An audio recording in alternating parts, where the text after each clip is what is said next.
Hello friends, welcome back to my channel with an another mini blog. So আজ হচ্ছে গোয়াতে day 2, আর day 2 আমরা গেছিলাম বাঘা বিচ ঘুরতে। তাই আমরা রেডি হয়ে আমাদের হোটেল থেকে একটা ক্যাব বুক করে চলে গেছিলাম বাঘা বিচে। আর আমরা একটু সন্ধে সন্ধে বেরিয়েছিলাম, আর যেহেতু আমরা ছিলাম সাউথের দিকে আর বাঘা বিচ ছিল টোটালি নর্থে, তো যে কারণে আমাদেরকে 2.5 ঘন্টা পুরো জার্নি করতে হয়েছিল। আর বাঘা বিচ যাওয়ার একটাই কারণ ছিল, কারণ ওখানের ভাইবসটা সম্পূর্ণ আলাদা। আমার মনে হয় গোয়াতে গিয়ে কেউ যদি বাঘা বিচ না যায় তাহলে টোটালি গোয়ার যে ভাইবসটা আছে পুরোটাই মিস করে ফেলবে।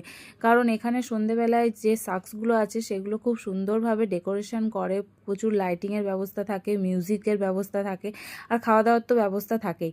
তো আমরা তো বেশ ভালোভাবে এনজয় করছিলাম এই ভাইবসটাকে। আর তোমরা যাও আরও পার্ট দেখার জন্য তাড়াতাড়ি চ্যানেলটাকে সাবস্ক্রাইব করে ফেলো। So thank you guys for watching. দেখা হচ্ছে খুব শীঘ্রই নেক্সট একটা পার্টে। Love you, tata.